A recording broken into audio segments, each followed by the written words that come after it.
El testamento de Francisco de Asís. Rememorar el camino recorrido. Este será el tema correspondiente al mes de junio. Vamos a revisar a grandes rasgos este texto que he elaborado basado en Micó, Fraile Capuchino, en un texto en el que nos habla sobre el testamento de San Francisco. Vamos a rescatar algunas ideas. En la bibliografía dejaré el texto para quien guste expandirse más al respecto. Y en un segundo momento tomaremos algunas ideas del padre Octaviano Smucky en cuanto a la enfermedad vista desde el franciscanismo y un análisis de las enfermedades del propio Francisco de Asís. Todo esto para traer a colación un tema sobre el testamento, no tanto en cuanto a su contenido, digamos, definido de manera estructural, sino que nos pueda aportar una remembranza o una visión desde el camino que recorre Francisco y cómo lo contempla respecto hacia su propia vocación, para ver qué puede respondernos hacia nuestra vocación. Usualmente se considera el texto del testamento como un documento espiritual y última voluntad oficial de Francisco durante su estancia en la porciúncula. Es necesario tener presente que, para la época en la que fue redactado, según autores como Micó, entre septiembre y octubre de 1226, debido a las condiciones de enfermedad en las cuales se encontraba Francisco, este texto fuera dictado y corregido quizá más de una vez. Explico, de hecho, nos vamos a encontrar en los textos de Francisco de Asís que no todos fueron totalmente escritos, vamos a decirlo, por su puño y letra, sino que algunos pues obviamente fueron dictados y fueron redactados generalmente por la gente más cercana a él. Lo mismo lo encontramos, por ejemplo, con las reglas, con algunas de las cartas también. Las graves enfermedades y el recorrido espiritual de Francisco, así como la conjugación existencial de asumir el proyecto de vida recorrido como parte de una entrega a la sumidad divina, es lo que nos ocupará en este texto. Pasando por la mano de varios autores, intentaré conciliar los puntos mencionados. Para la sumidad divina, recordemos lo que ya he expuesto en temas anteriores. Francisco contempla a Dios como el sumo y bondadoso Dios.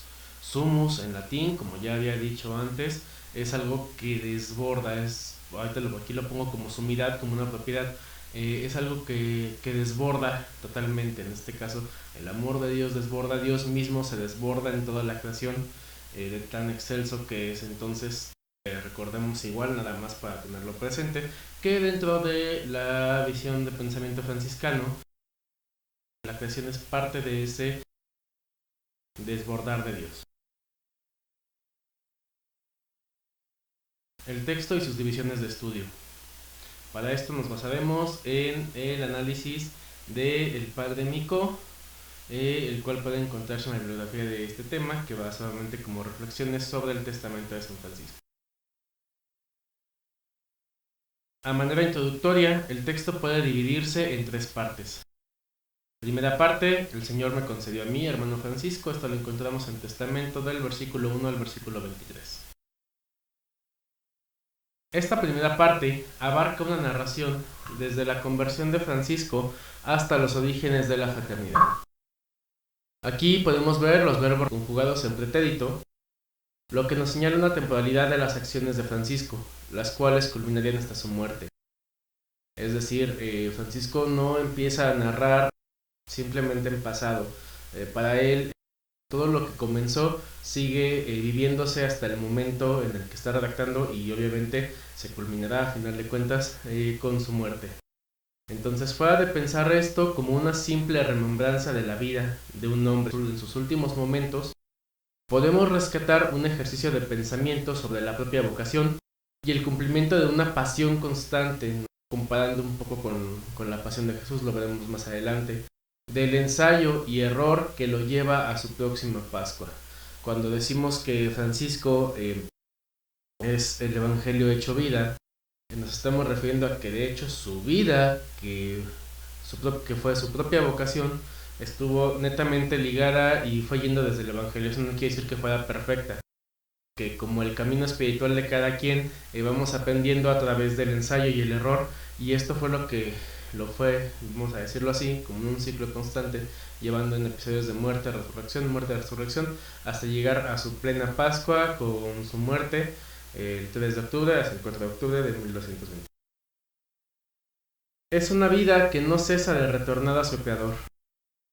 Miko llama esto como el itinerario dado por Dios a Francisco de acuerdo a sus posibilidades, y esto es un término que vamos a ver reflejado posteriormente con San Buenaventura como el parte del itinerario de la mente hacia Dios, ¿no? Porque Buenaventura más adelante explico también va a partir a través primero de analizar la propia vida, de analizar la propia vocación, de analizar las propias motivaciones, y en algún momento va a pasar por la iluminación de la vida de Francisco.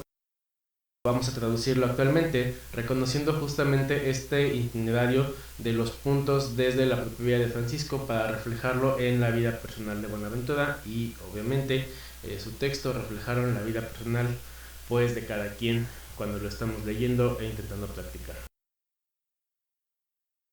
Es decir, retomando esta parte del itinerario dado por Dios a Francisco, la vida misma que ha dado sus propias manifestaciones de ser respuesta ante la historia personal de Francisco.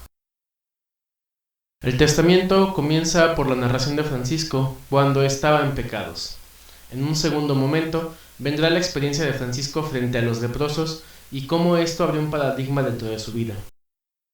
Posteriormente viene el abandonar el mundo, que marca un espacio de tiempo entre el trato con los leprosos y la renuncia a los bienes del siglo, como se manejaba en el medioevo, el siglo pues refiriéndose a todo lo que acontecía como la vida común, y romper con esa vida para poder partir a una nueva, que si lo analizamos un poco también desde Mircea Eliade, que es un autor que nos habla sobre la manifestación de lo divino, él nos diría que lo sagrado o el espacio de lo sagrado es aquello que logra romper con la vida cotidiana, con la cotidianidad de lo que nos ocurre, y es a lo que al menos de manera social le damos pues un aspecto apartado que es capaz de irrumpir con fuerza, es a lo que se le conoce como una hierofanía o una manifestación de lo divino, y que pues obviamente es interpretado a partir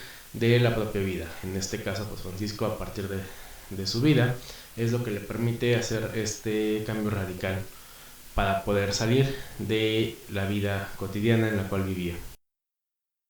Curioso que a pesar de que la respuesta de Francisco es radical, no se despega de una profesión de fe de la Iglesia, la cual abre una espacialidad de comunión constante en cualquier lugar a donde va. Y esto lo vemos reflejado en Testamento del 4 al 5, donde nos dice: y el Señor me dio una tal fe en las iglesias, que así sencillamente oraba y decía: te adoramos, Señor Jesucristo, también en todas tus iglesias que hay en el mundo entero, y te bendecimos, porque por tu santa cruz redimiste al mundo. Fin de cita. Hay varias cuestiones importantes aquí. Algunas les puedo recomendar la serie de videos que ya tuve en el canal de Genealogía Franciscana, en las cuales explico en qué consistía el movimiento franciscano, el movimiento pauperístico, los cambios de las ciudades, y cómo es que esta radicalidad de Francisco queda pegada justamente a la iglesia. Digamos, ahorita lo interpretaríamos como que justamente por eso fue santo, de otra manera hubiera sido como los cátaros, los albigenses y otros movimientos pauperísticos que hubo en la época. No era novedad del todo la propuesta de Francisco, al menos la propuesta de regresar al Evangelio. La novedad era justamente este actuar político, como en este caso es el apegarse a la iglesia, y tiene una cuestión muy importante que es la segunda que iba a señalar, que es de hecho Francisco no se considera un monje, no está dentro de una clausura estricta en un lugar. Como sabemos, la vida franciscana consta de una itinerancia, es decir, ir de un lugar a otro, como lo hacían los primeros discípulos y como lo hacía Jesús, y esta itinerancia se ve reflejada justamente en esto. Pero entonces también nos abre un punto sobre nos abre un punto sobre contemplar, dado que la creación entera es reflejo divino, como ya lo decíamos antes. Entonces la fe en Jesús, la fe en la iglesia va a estar reflejada en cualquier punto eclesial, vamos a decirlo, incluso cualquier cruz de camino en la cual Él llegue y salude con esta pequeña oración que nos muestra aquí. La iglesia no está solamente en un lugar, la iglesia no está solamente en San Damián, en la porciúncula, está a donde Él vaya y convierta y sea de hecho la iglesia. El texto recalca la fe en los sacerdotes, la centralidad de la Eucaristía y los modos de vivir la liturgia a través de lo que él llama como los nombres y palabras del Señor. ¿A qué hace referencia esto de los nombres y palabras? Pues quizás un poco en su tiempo a la falta de cultura que algunos hermanos tenían respecto a esto, ¿no? No sabían usar a veces el salterio, no sabían usar el breviario, no sabían usar siquiera quizás el misal. Recordemos que el movimiento franciscano crece muy rápido, vamos a hablar así de rasgos, de 1211-12, que empiezan a ser los tres hermanos, compañeros de Francisco, a 1221, que tenemos el capítulo de las esteras. Hay o se cuentan agregados cerca de 3000 hermanos. Entonces es un movimiento que crece muy rápido, es un movimiento en el cual entran también tanto hermanos preparados posteriormente como aquellos que estudiaron en las universidades, como hermanos que venían de alguna otra herejía o hermanos que venían sin educación. Entonces, ante esto, como parte del testamento de Francisco, lo que lo recuerda es tener siempre presente tanto la Eucaristía como la vida a través de la liturgia. Y esto que nos recuerda hacia el presente, como franciscanos, pues no nos basta con la buena fe, necesitamos hasta cierto punto de estudiar, necesitamos conocer la liturgia que vivimos y hacer esa liturgia viva. Hace después referencia a la forma de vida de los primeros hermanos. Abro cita: y después que el Señor me dio hermanos, nadie me enseñaba qué debería hacer, sino que el Altísimo mismo me reveló que debería vivir según la forma del Santo Evangelio. Y yo hice que se escribiera en pocas palabras y sencillamente, y el señor Papa me lo confirmó. Y no queríamos tener más. Los clérigos decíamos el oficio como los otros clérigos. Los laicos decían los padres nuestros y muy gustosamente permanecíamos en las iglesias. Y éramos iletrados y súbditos de todos. Fin de cita, testamento del 14 al 19. En este fragmento, pues, parece tener cierta nostalgia, cierto recuerdo hacia la comunidad primitiva. Nos hace señalar también la manera en la que poco a poco su propia vocación lo fue llevando hasta la conformación, pues, de la orden con sus primeros hermanos, y que a través de la forma de vida del Evangelio esto los fue llevando a necesitar una estructura al menos básica de acomodarse, y esto lleva a Francisco a escribir, a copiar lo que conocemos como la protorregla, que son fragmentos del Evangelio que quizás iban adecuando conforme Francisco iba viendo lo que se necesitaba, y que eran copiados literalmente del Evangelio. Y muy gustosamente permanecíamos en las iglesias, es decir, los hermanos andaban de itinerancia, pero servían en un lado, servían en otro, todo el tiempo estaban cerca de los templos. Y al decir súbditos de todos, nos refiere a que pues obviamente estaban en el servicio de lo que se necesitara, y de hecho esto va en cuestión también con el punto siguiente, que es la importancia del trabajo, lo cual lo encontramos recalcado en los versículos del 20 al 23 del Testamento, donde él recalca que no es por la codicia el trabajo, sino por la formación misma del carácter de encarnar la obra divina y contra la ociosidad. Él dice en algún momento: yo trabajaba con mis manos y quiero que mis hermanos trabajen. Este trabajo, como digo, no es tanto por la remuneración. Si tomamos en cuenta otra vez este aspecto de que todo viene de Dios, de que entonces las manos de los hombres son las manos también de Dios, y son las manos que permiten que la creación se siga manifestando lo divino. En este caso, el trabajo es parte de ello.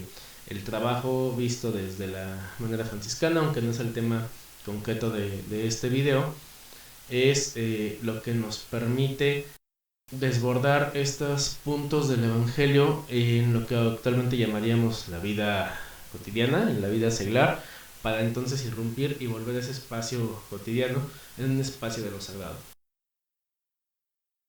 Segunda división del testamento. Mando firmemente por obediencia. Esto lo tenemos del testamento desde el 24 al 33. Con este fragmento comienza otro apartado del testamento, tal vez el más polémico, no solo por su contenido, sino también por las interpretaciones que de él se han hecho. Su contenido ya no es recordatorio, desaparecen los pretéritos para dar paso a los presentes de mando. El paso de la itinerancia de la primitiva comunidad a la instalación trajo problemas de propiedad y pobreza, tanto en muebles como en inmuebles. La dedicación preferente a un tipo de apostolado en conexión directa con la Santa Sede llevaba consigo el recurso a ella para protegerse y hacer posible su normal ejercicio.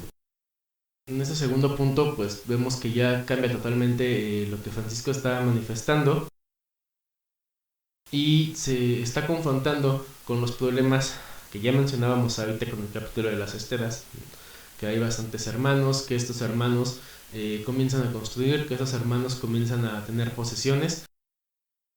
Digo, así como creció la orden, sí resultaba necesario pasar a una parte instituyente, como nos dijera Cornelius Castoriadis, que es un autor, un sociólogo y psicólogo, el cual nos dice que cuando una comunidad comienza a crecer de manera exorbitante, necesita necesariamente pasar de lo institutivo a lo instituyente. Lo institutivo es aquello que le daba su esencia, vamos a llamarlo de esa manera. En este caso, pues la esencia es la vida primitiva que vivía Francisco y sus hermanos, pero que tiene que pasar a un instituyente, es decir, que tiene que pasar a una forma estructural para poder sobrellevar a toda la demás gente que viene después y que quizás ya no puede constatar o ser parte de ese sencillo ideal. Y es lo que pasó aquí, ¿no? Como les digo, hubo problemas de propiedad porque ya de repente pues comenzaron a tener las iglesias. Por ejemplo, en el caso de la Porciúncula, un dato histórico es que mientras Francisco estaba con sus compañeros, con los primeros compañeros, ellos no consideraban que la iglesia de Santa María de la Porciúncula fuera propiedad de ellos, era propiedad de unos benedictinos, y ellos, como gesto de que la estaban ocupando, año con año les llevaban una canasta de peces pescado por ellos para retribuir el que les permitían estar en ese espacio.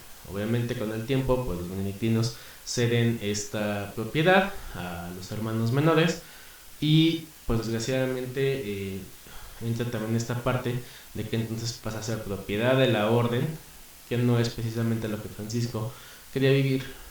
En cuanto a la pobreza, igual, ¿no? De repente pues llega gente no solamente de las universidades, sino gente de otras formas de vida, que pues en la época de Francisco en su mayoría era el monacato, y pues en esta estructura ya especificada de los monjes, y que se empieza a filtrar también dentro de la misma orden. Por eso surge en algún momento la redacción de la primera regla o la regla novulada, que intenta establecer estos puntos para que los hermanos vivan de acuerdo a la espiritualidad franciscana, o a la espiritualidad original, vamos a decirlo de esta forma, y que desembocará en la segunda regla, ¿no? Que es la regla que conocemos actualmente de los hermanos menores.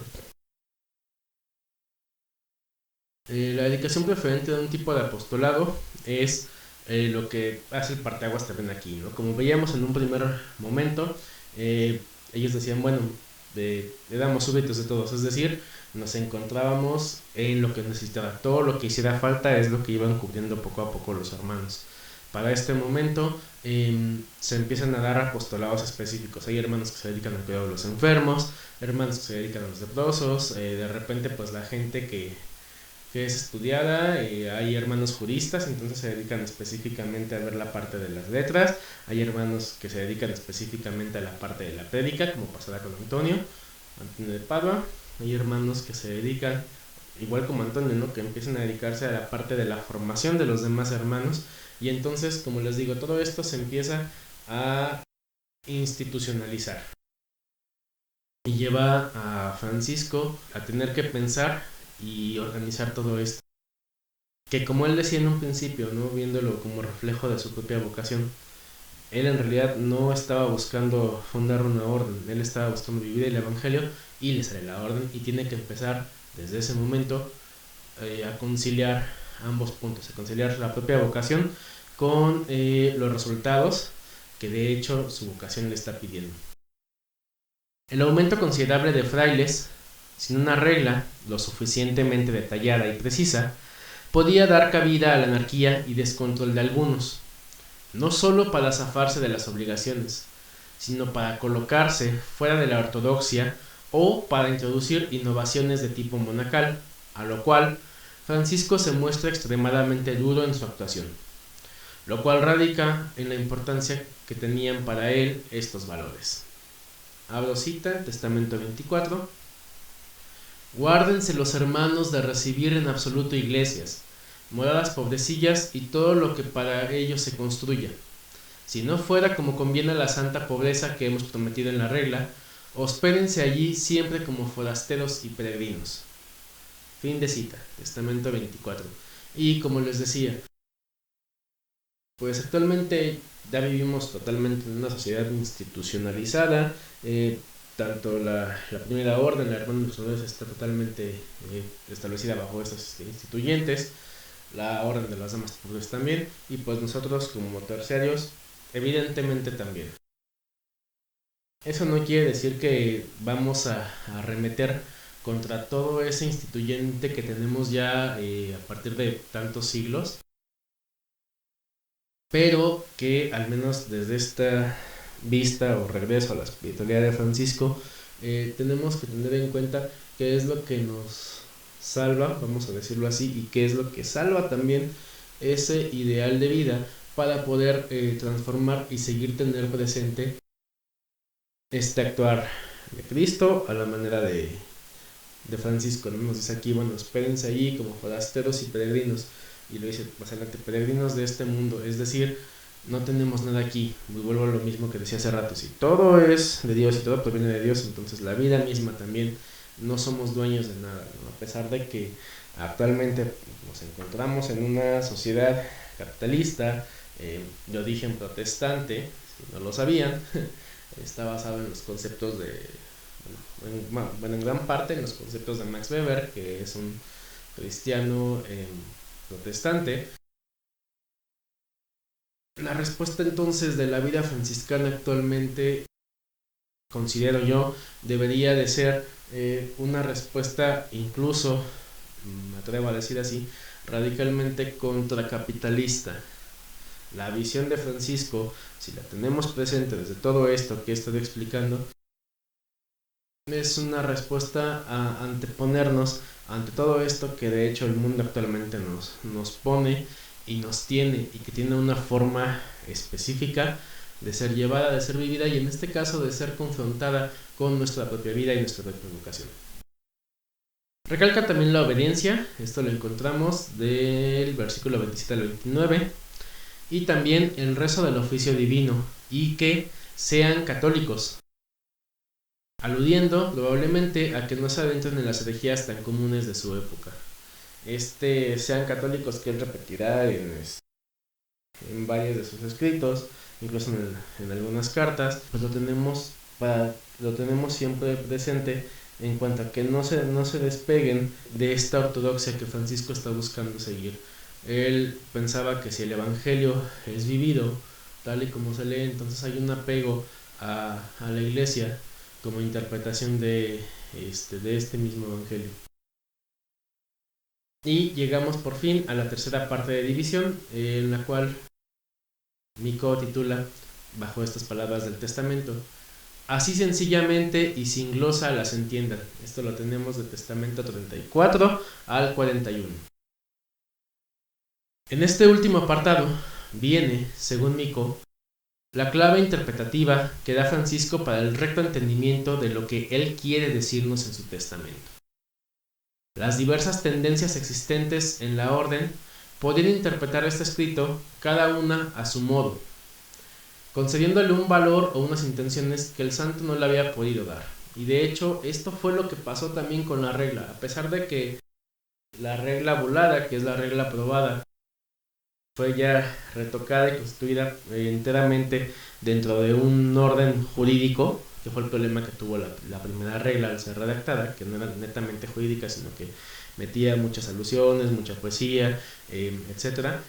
Cuando la pueden condensar, y a pesar de esa redacción que le costó bastante a Francisco y a sus canónigos poder redactar, la orden comenzó a interpretarla como quisiera, ¿no? Por una parte estaban hermanos que se les llamaban los celanti, o los celosos al espíritu franciscano según ellos, eh, y que intentaban jalar pues esta práctica de la regla a lo más extremo dentro de la vida de Francisco, y por otra parte estaban los hermanos laxos que buscaban interpretar lo mismo que ya estaba escrito hasta llevarlo a un orden monacal y más permisivo, vamos a llamarlo de esta forma. Y lo mismo empezó a pasar con el testamento. Entonces, cuando Francisco redacta su testamento y él, conociendo a sus hermanos, agrega este apartado, ¿no? Diciendo, bueno, así como está escrito, sean sencillos, entiendan las cosas, reflexionenlas a partir de sí, pero entiéndanlas así y sin explicación alguna, entiéndanlas. Es lo que él está diciendo a sus hermanos, que tomen un sentido justo de lo que están haciendo. Por último, el testamento cierra con una bendición a todo aquel que guarda su voluntad, la cual no es dada por Francisco, sino solamente rectificada, ya que esta viene del Padre, y esta bendición la tenemos del testamento 40 a 41. ¿A qué se refiere? Si se fijan, viene pues hasta cierto punto, vamos a decirlo así, bastante pesado, porque él aclara: todo esto que estoy escribiendo, esto que es mi vida, porque no lo pone en pasado, sigue siendo esto que es mi vida, no es de hecho mío, viene del Padre, y esta voluntad que devino de esta forma de vida no es mía, igual, proviene del Padre. Entonces, al que guarde esta voluntad, vienen todos estos beneficios, viene todo esto que proviene de hecho de Dios, y esto nos recuerda y nos lleva al siguiente punto de rememorar el camino recorrido, justamente desde entender desde dónde parte la propia vocación, y desde que todo esto que hacemos no somos nosotros, no es por nosotros, es desde y por Dios. Y esto lo vamos a ver constantemente dentro de la espiritualidad franciscana, no solamente partiendo desde aquí que es Francisco, lo vemos también en Santa Clara, lo vemos más tarde en San Buenaventura, lo vemos en Dunsescoto, lo vemos en Ockham, lo vemos en la Beata Ángela de Foligno, que también es terciaria, y lo vemos prácticamente en cada franciscano que sigue viviendo posteriormente. Lo que proviene y lo que nos marca como espiritualidad franciscana es que esto no es nuestro, esto proviene de Dios, esto proviene del Padre, no es nuestra propia voluntad la que se tiene que cumplir, hacer o plasmar en la vida en fraternidad. B. Rememorar el camino recorrido. Ya hemos pasado sobre los temas que incluye el testamento de San Francisco. A la luz de la interpretación de Mico, podemos tener presentes algunos rasgos importantes a resaltar.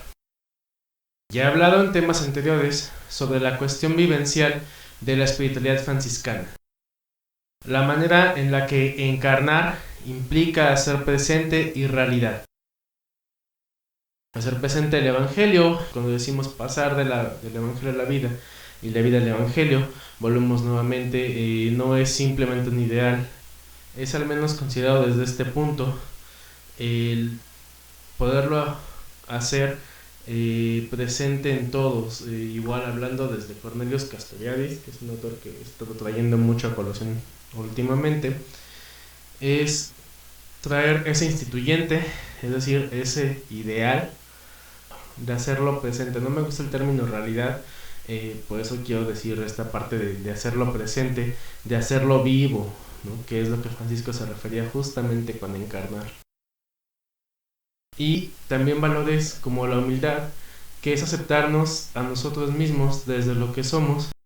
A partir de esto nos constituye de manera corporal y espiritualmente.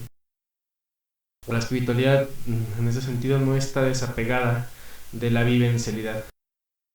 Imaginemos que cada cosa que hacemos en nuestra vida fuera a repetirse una y otra vez. Francisco, sabiéndose acto y voluntad encarnada de Dios, reconoce, celebra y vive que, si todo parte de Dios, a Él también todo regresa. Desde este punto de partida, podemos hablar de la construcción de una espiritualidad y un itinerario de la mente hacia Dios, como nos propusiera más adelante San Buenaventura. Visualizando que nuestras acciones, como consecuencias de una vocación que seguimos experimentando, traemos de ida y vuelta a través del ensayo y error basados en el Evangelio. En San Buenaventura, concretamente, como les decía, el itinerario de la mente hacia Dios, la mente es considerada como esta capacidad cognitiva que nos permite elevarnos. Ya es una visión un poco más filosófica,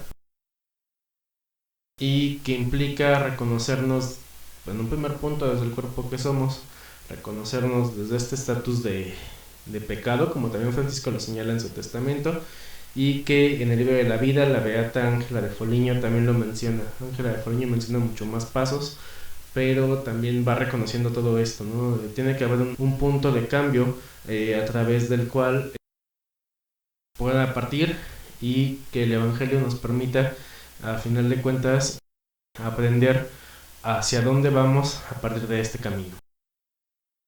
Para Francisco, las enfermedades que estaban agravando su estado corporal al momento de la redacción del testamento, aunado a su carácter impulsivo y sus altibajos, nos presenta dos cuestiones. Por una parte, quizás el texto del testamento como una protesta a la Iglesia de Roma y a los llamados ministros intelectuales por haber negociado el cambio de la orden a un carisma muy distinto al inicial propuesto por Francisco. Dicho sentimiento había sido reprimido durante su vida y salía a relucir ahora en un momento de desplome, y que tal vez veía ya como algo que se le había escapado de las manos. Esto es una reflexión a la que nos invita Mico.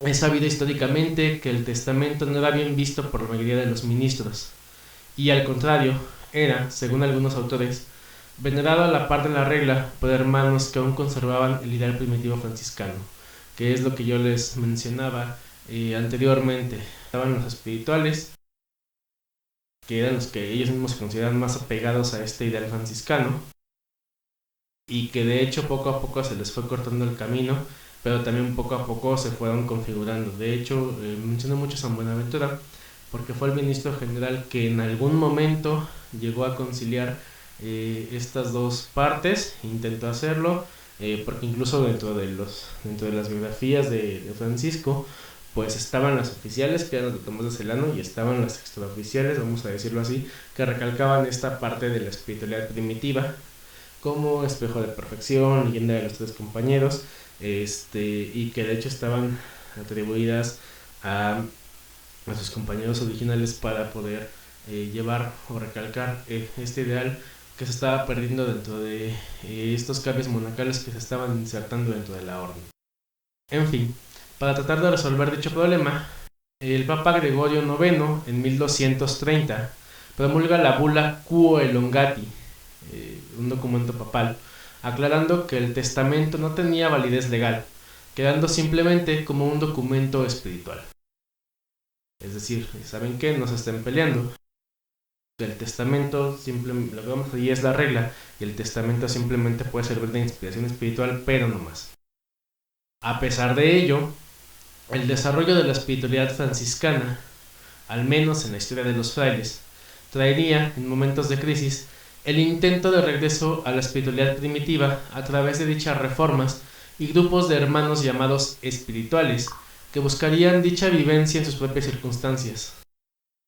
¿A qué me refiero?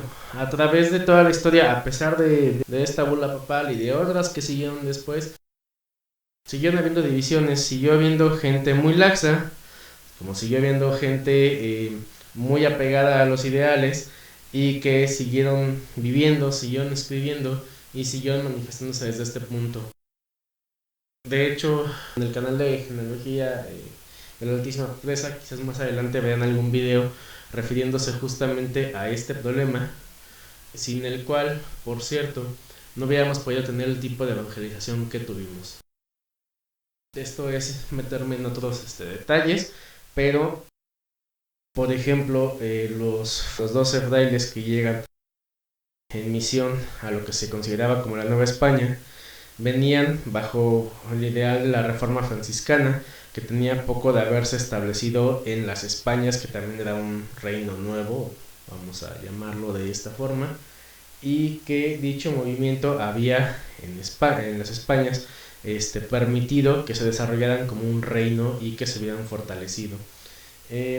Y que provenía justamente de esta estricta observancia de la regla de estos hermanos, de estos movimientos, porque eran varios, que consideraban también el testamento como parte principal de la espiritualidad, y entre algunos otros escritos de la época, actualmente se consideran heréticos, pero que también manifestaban parte de esa vivencia espiritual y que de hecho en su momento permitió también la reforma de la iglesia, porque por ejemplo Santa Teresa de Ávila es aconsejada por uno de los hermanos observantes más grandes de la época, que es Pedro de Alcántara, San Pedro de Alcántara, y que pertenecen a esta estricta observancia, que pues culturalmente nos ha dejado bastante. Pero ese es tema de otro canal y ese es tema de otros videos. Regresemos entonces a donde estábamos. Pues esta parte les dejo con esta pregunta. ¿Por qué creen que existía este retorno al testamento y a la forma primitiva franciscana de vida? Y con esta pregunta pues también interpelarla actualmente. Vemos a veces de forma necesaria regresar o retornar al testamento y a la forma primitiva de vida. ¿De qué manera podemos integrarlo con los retos que tenemos actualmente? Que por cierto son bastante concretos y que muchas veces perdemos de vista. Por otra parte, el texto nos revela la lucha y aceptación de Francisco respecto a su enfermedad. Según el padre Octaviano Smucky, el pobrecillo subraya claramente el fin pedagógico de la enfermedad. Abro cita, porque a todos los que Dios ha predestinado a la vida eterna, los educa con estímulos de los azotes y las enfermedades y con el espíritu de compunción. Fin de cita. Vamos a entrar en el problema justamente de la enfermedad desde este pensamiento franciscano. Para esto tenemos que regresar al sentido de las palabras, y en latín la palabra usada para enfermedad es infirmitas, cuyo significado oscila entre debilidad, inconstancia y enfermedad. Regresando a esta parte de Francisco que piensa y reflexiona desde su misma vida, desde su misma vocación, la palabra infirmitas nos habla no solamente del estado de salud, sino que nos habla también de este estado, vamos a decirlo, anímico espiritual, que correspondía con dejar de ser constante, con de repente permanecer débiles. Recordemos que él también físicamente tiene una constitución muy débil, pero eso no le permitió detenerse, y que de hecho le sucedía mucho a los hermanos y hermanas, ¿no? Durante la primitiva comunidad, las primeras misiones, era normal que los hermanos cayeran enfermos, sobre todo por este cambio radical de vida. Incluso Clara no se salva de ello y lo refleja en sus mismos escritos, como veremos más adelante. Entonces la enfermedad encierra también parte de un tema bastante explícito en el medioevo y desde antes, que es la asidia. La asidia era considerada como un pecado porque, al menos hablando desde la vida monacal, se consideraba que los monjes llegaba un momento del día en el que pensaban que todo lo que estaban haciendo no tenía resultados, no tenía realmente de una manera lógica una respuesta, que les llevaba incluso a la negación de lo divino, pero que con el tiempo justamente la asidia permitió recrear esta respuesta de lo que se conocería como la teología negativa, que es reafirmar a Dios desde el vacío, desde lo que parece que no está, desde la razón que llega que no está. Francisco, en su momento y a través de su forma de vida, actualmente le llamamos a eso también dentro de la experiencia espiritual como la etapa de meseta, la etapa de vaciamiento, la etapa donde no hay una respuesta, lo refleja también aquí, y en este caso no considera la asidia como tal, sino como una enfermedad, como una infirmitas, ¿no? Un estado de inconstancia en el cual pues nos lleva justamente a rechazar o a decir que no hay que parece que no hay una respuesta divina.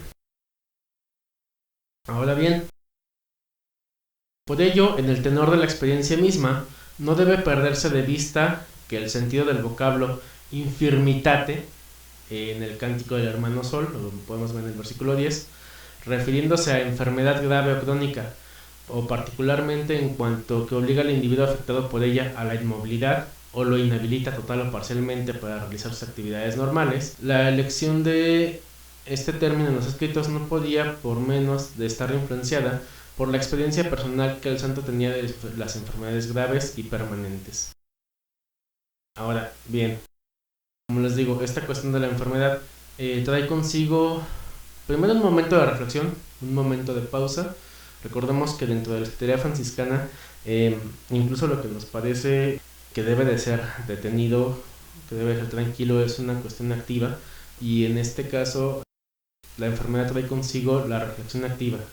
Como ya lo vemos en cuanto a la misma redacción del testamento, a pesar de que Francisco está muy mal, a pesar de que sus enfermedades ya lo tienen en un punto insoportable, de que probablemente tenía cáncer de estómago, de que ya no veía, de que constantemente tenía infecciones, todo esto no lo lleva a él a tenerse como una carga, ¿no? Como una carga de un malestar de un cuerpo que ya no responde a lo que uno quisiera. Claro, está esto ahí, sin embargo, el padecimiento de la enfermedad lo considera desde que permite acercarse a Cristo en la cruz, que nos lleva a encarnar la pasión, no como una carga, sino como una consecuencia de la elección de vida. Pensándolo desde este punto, reforzamos la primera reflexión de este texto. Francisco no solo recordaba de manera nostálgica sus primeros años, sino que presentaba ante Dios, mediante sus hermanos, una confesión y profesión del actuar divino a través de la elección de vida que él hizo. Como consecuencia de esta elección de vida, emergieron tres órdenes, y a pesar de ello siempre estuvo presente su propia confrontación de vida y el actuar hasta transformarse en Pascua Florida. Ya hemos tenido el tema de la Pascua Florida previamente, los invito a visitarlo en el canal. Santa Clara nos muestra sus conceptos semejantes, pero enriquecidos con la sustitución vicarial en favor del cuerpo místico. Por ejemplo, escriba Santa Inés de Praga. Abro cita. Lo diré con palabras del mismo apóstol. Te considero cooperadora del mismo Dios y sustentadora de los miembros vacilantes de su cuerpo inefable. Esto lo tenemos en la tercera carta de Clara 2.13. En este caso, con un paralelismo cargado de lirismo, la santa recuerda la dimensión escatológica del sufrimiento. Abro cita, porque si sufres con él, reinarás con él. Si con él lloras, con él gozarás. Si mueres con él en la cruz de la tribulación, poseerás las moradas eternas en el esplendor de los santos. Esto lo encontramos en la segunda carta de Clara 4 y también se puede confrontar con la quinta carta. Aquí también para Clara tenemos que este padecer, esta condición de inconstancia, de enfermedad,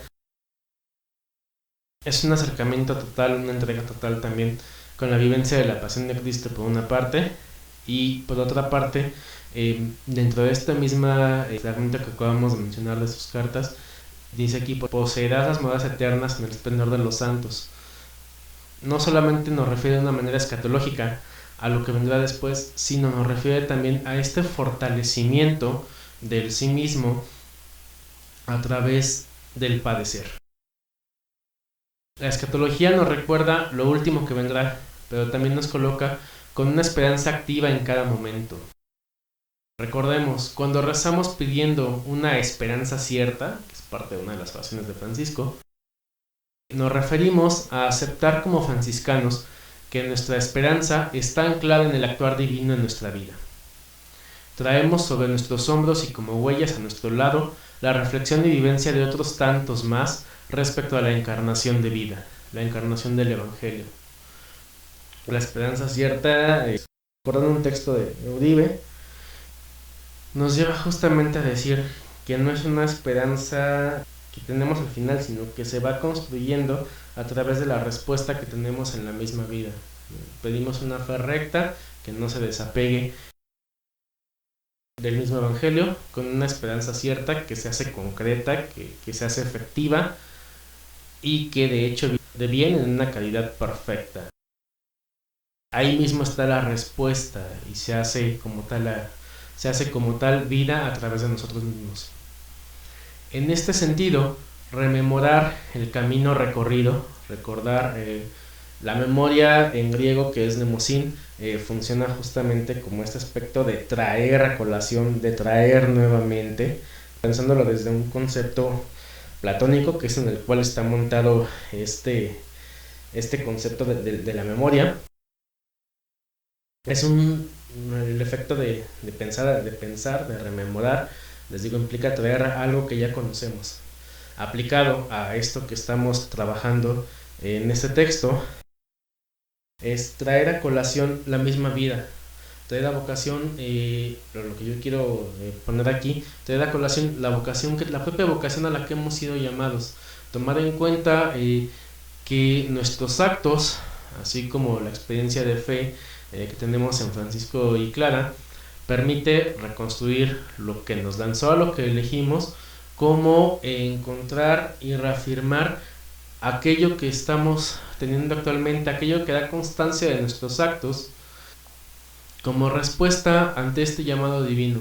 Y ante esto espero que este ensayo sea una herramienta para adentrarnos desde otra mirada, quizás desde algunos puntos filosóficos muy pequeños, a los escritos de ambos santos de Asís y a los que ustedes gusten dentro de la historia franciscana, y que esto nos ayude a dilucidar nuestras propias etapas de experiencia espiritual.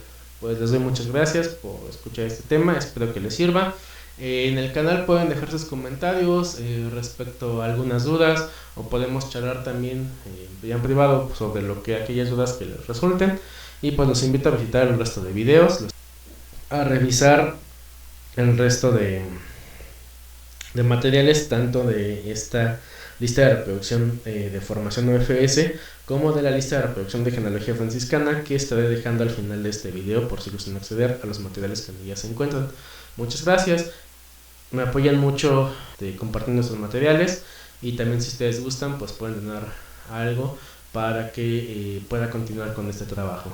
Muchas gracias, paz y bien, que tengan buen día.